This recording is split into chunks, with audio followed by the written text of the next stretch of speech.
Are y'all really okay? If not, what's wrong?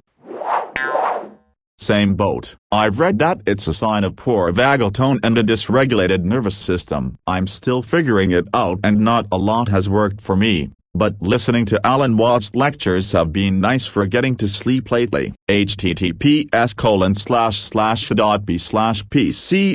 Mr. KZ and love you Franto, never give up.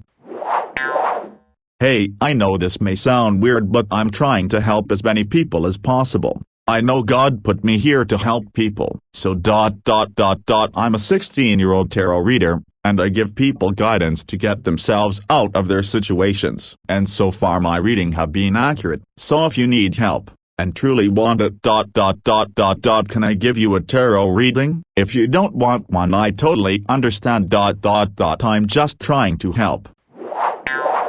To quote and accept from one of my favorite TV shows, BoJack Horseman, usually when people ask how I'm doing the real answer is I'm doing shitty, but I can't say I'm doing shitty because I don't even have a good reason to be doing shitty. So if I say, I'm doing shitty, and they say, why what's wrong, and I have to be like I don't know all of it.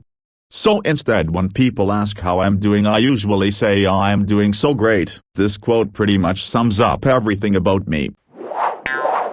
I had a really bad week this week. I got into an accident. My car broke down. I had a freak health issue, tried to pop what I thought was an ingrown hair, but was actually an abscess, and it turned into cellulitis and sent me into sepsis. Throughout all of this, my boyfriend didn't even call me. We broke up over it and he doesn't even seem sorry to have hurt me. I just feel so worthless and abandoned. We were together for years and I've done a lot for that man. I've lent him money, given him a place to stay, gotten him jobs, been emotionally supportive, stayed with him when he was addicted to heroin, stayed with him when he got arrested and went to jail, got him into treatment and a halfway house, helped him make connections in the recovery community, etc. But when I have a string of bad luck, he doesn't even call. I snapped, and now I feel guilty for snapping, but I feel like anyone would. Plus, I'm in so much physical pain on top of all of this. Ibuprofen 800 milligrams only helps so much. You are not alone in this, if you think of it. He was not doing you good. You were the only one in that relationship that did something. You deserve better. Now you have time to yourself. I know it's going to be hard to forget about him, but step by step. I'm so happy you are still here. Your car is broke, but you are here. I hope nothing serious has happened to you. You should take some time for you, alone. I hope everything gets better. Love you. I just want to feel like a priority. I'm tired of coming second to a career, to his parent, to the fucking TV. I'm tired of feeling undesired. I'm tired of the lazy routine life we've gotten into. I'm tired of fighting for someone that doesn't fight for me. I'm tired of being the difficult one just because you don't give a shit about anything and you call it easygoing. And at this very moment, I goddamn tired of you staying late at work every night, chatting with your barnyard buddies and not giving a fuck about when you show up at home. Fuck you. Hey, I don't know anything more about your relationship than what you shared obviously, but I truly believe you should be with someone who makes you feel loved and makes you feel like a priority. You shouldn't be begging for the bare minimum. Don't settle for less. Everyone deserves to be loved the way they want, and I believe you deserve better. Your happiness and mental health should come before any relationship. If this person is draining you, then you don't need to be around them. I know it's hard, especially when your heart and your head can't agree, but no relationship should be making you feel like shit. You're supposed to be happy, and if he doesn't want to change, then I think you should walk away or at least set up some boundaries of sort and have a long talk. I really wish you the best of luck. Get that person out of your life. He clearly doesn't deserve you. I'm not sure if he's a friend or boyfriend or whatever, but get him out of your life. Clearly you're not a priority to him, so don't make him a priority to you. Kick him out. Get a better life. Talk to friends, family about him. Make sure he's not gonna harm you and have a weapon with you at times when you're alone, just in case. Tell her how you feel and how much she means to you. One thing I learned with my partner is that it should always be us against the problem, never against each other. I obviously don't know what's going on in your lives, but I truly hope you both work it out. Relationships are hard, but when you find the right person, you'll fight for them 1,000 times. Nothing can replace your dog. Give yourself time to mourn him. Hold him dear in your memories and in your heart. It hurts so much, because you were able to love him so much and vice versa. Don't spoil that by seeking replacement, but honor and embrace that love and bond you had. My condolences for your loss. May he rest in peace and wish you well. Best of luck in these dark times. Hey, I had to put mine down a month ago. He wasn't old, but cancer got him. But he was the sweetest, best, most patient dog I have met. I'm torn to pieces still. Just picked up his ashes today. I'm told it gets better. I hope it does. I can still hear and see him around the house in all his favorite spots, and it's heartbreaking. You're not alone in this. I become so bad at bothering people. Even in emergencies, I can't get myself to go tell someone I need a ride somewhere. I need to get to practice in 10 minutes and it'll take us more time to get there. Plus they said previously they'd give me a ride, so it's not like I'm throwing this out of nowhere. Yet I can't just walk up to them and remind them for some reason. They're on the phone. I'm just an inconvenience in this scenario. Financially unstable. Hate every second of my job. I feel like a failure working a dead-end job despite having a degree. Being rejected by every company I applied to so far for varying reasons. And I am slowly losing my mental battle with suicidal thoughts because I can no longer afford medication, professional help. I want to scream and cry constantly, but it will solve nothing. So I just sit there, unemotional. I really need financial help, but no one ever helps a brother in need. Crying will not solve anything, but it can help you mentally somehow. Try working until you have the money that you need, save some money for the future and go somewhere else where it's more possible to get a good job. This may be slow, but you will do it. I believe in you. I know it's so hard to control the suicidal thoughts, but you are not alone in this. Try to vent more with friends or anonymously in websites. It might help you. And about the medications, maybe try to do a TikTok account and put your Venmo, PayPal for people to give you money. You really need it. Is for you mental health. This is not a joke. Head up. You belong here and there is a great job for you. A closed door is just redirecting you. Also, please come see thinking about it from another view. Let's say you were trying to hire someone to take care of your home. You interview many great people but have to pick one. The one you pick will either have a special knowledge or skill that works better for you. For example, one also can dog sit. See, it is not really personal but about what skills you need to get the job done. I also took being rejected from a job as I wasn't good enough until I started being the one to hire. It is so much harder than you think. Hang in there, look at your resume and remember all the good skills you have. Or better yet, talk to a friend and have them tell you what they see in you. Might surprise you. Sometimes we have to remind ourselves that all of our friends have just as much going on in their lives as we do. Maybe more, maybe a little less, but they're an entire, completely person, with a history, chores, wants, and necessities they need to meet for their own well-being. Sometimes they need a break, from you, from other people, for themselves. Well, I realized I'm never going to be respected for being myself. I will most likely kill myself if my parents don't agree with me. And it's really setting in on how bad the general public and humanity as a whole is. So to be honest, I've thought about blowing my brains out in the middle of school so I could be known for actually doing something with my life about once every hour in school. So I would say a little below not okay. Hey, you know what you need to live your life for yourself, not anyone else. Living your truth is what matters. Your happiness and mental health comes before anyone and anything, and a parent's job is to love and accept their child unconditionally. I'm sorry you're struggling right now, but life is a beautiful adventure worth experiencing. You have so much time and so many days ahead of you, as hard as it may be. Please don't give up. You deserve to be happy. You deserve good things. You deserve to feel accepted and appreciated, and one day you'll find people, whether it be happy friends or a special person who will accept you for you because you matter. I hope your parents come around, but please don't give up.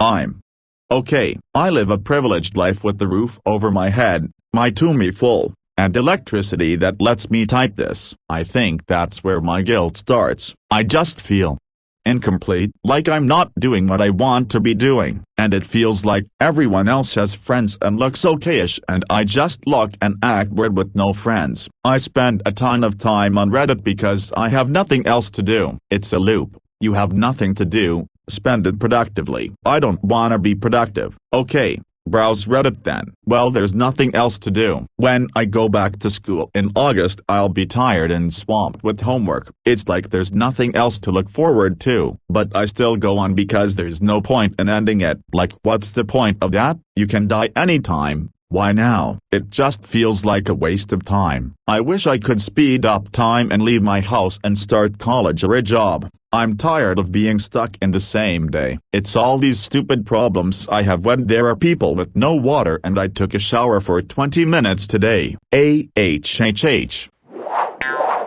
Hey, don't worry, sometimes things don't work out for a reason. Don't sweat it at all. You'll find your person. We all do eventually, and when you do you won't even remember this moment. Plus, if someone decided to ghost you, it shows they don't know how to communicate like a mature adult, and you don't want to be with someone like that.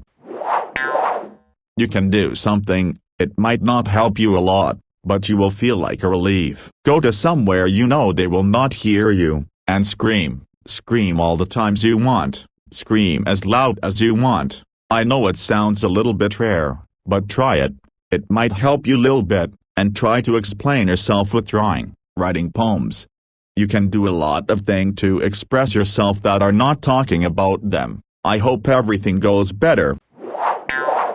I'm just really stressed out at the moment. The first issue is my sexuality. I don't know where my family stands on LGBTQ+. And I'm really scared to ask because they may start suspecting something. I'm not straight, I use they, them pronouns, and I really don't want to ruin the relationship I have with my family just because of that. The younger members support it somewhat, but I feel like the older members have already indirectly said that they aren't really with it. I'm having all of values and things forced upon me due to my gender female. And at this point I'm really not feeling too comfortable in my own body. I don't know if this makes much sense, but I just don't want to be a female or male. I just want to be void of all gender and just exist as myself. I'm starting to fall back into not eating as much and over worrying, and I just don't know what to do. I don't want to harm myself again, but it's just a lot right now. My mom lives quite a few states away.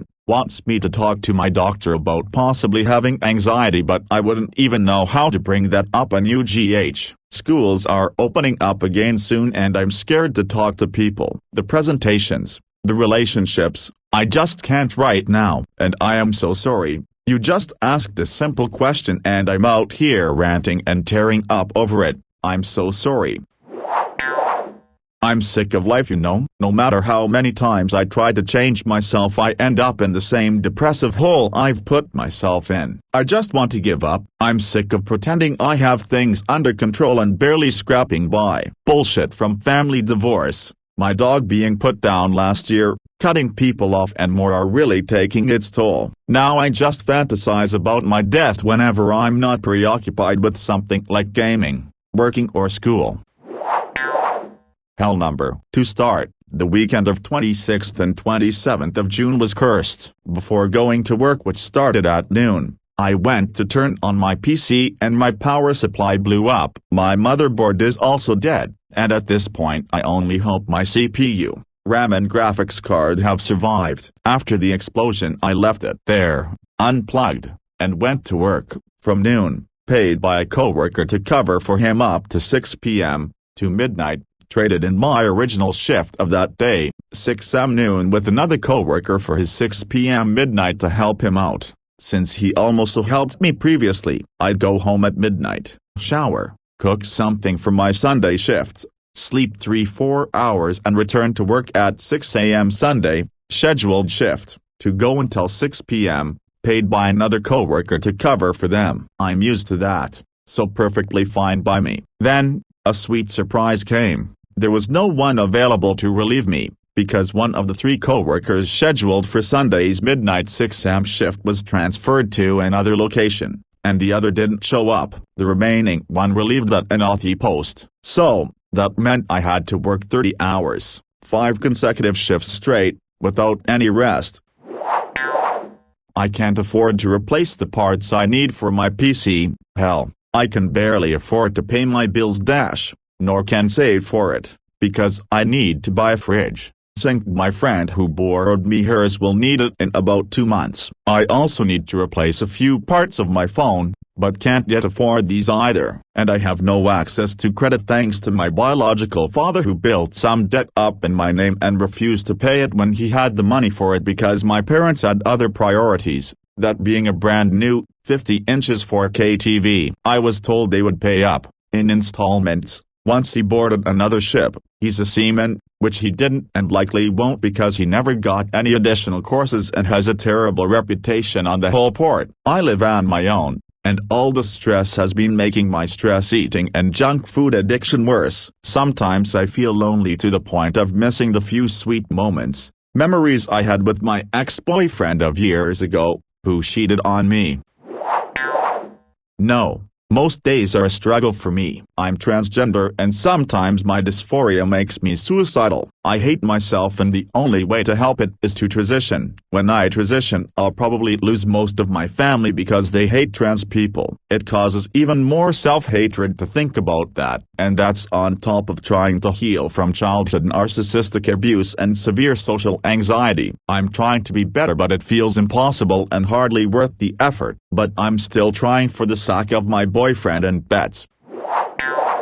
Well, I thought I was comfortable being a gay cis man. Nope, my gender decided to realize, oh fuck, I'm fluid, so now I'm mostly masked but occasionally in B, which people can't seem to understand. Gender fluid is man and woman, plus just learned that nearly all, including my brother of my mom's side of my family, are bigoted, and now not only do I have to explain being gay but also being gender fluid and having an B days. Oh, and I need to find a dude who is pan or bi and likes NB, so that'll be fun, and I've been anxious about if on a big day, wedding engagement, I'll be on an NB day, which isn't a bad thing, it just isn't as me as mask me, so no, not really. Oh, and the best part is that my brother is convinced that gender identity and sexuality is a choice, so yeah, and my gay friend will be at camp while I'm with family and I'm considering coming out to them, but my writing this is realizing I should probably tell my dad's side first since I know they'll be accepting of it. Plus I've realized that until I come out I need to subtleize my NB days, so cutting it as soon as possible is probably a good idea, but I should probably plan this through. However, the longer I put it off, the longer I'll have to act like someone else. I know that my mom will be accepting, but my grandparents and aunt are heavily religious and I'm worried about coming out since I think they might say some stuff that will rub off on my mom and change her opinions on some stuff for the worst.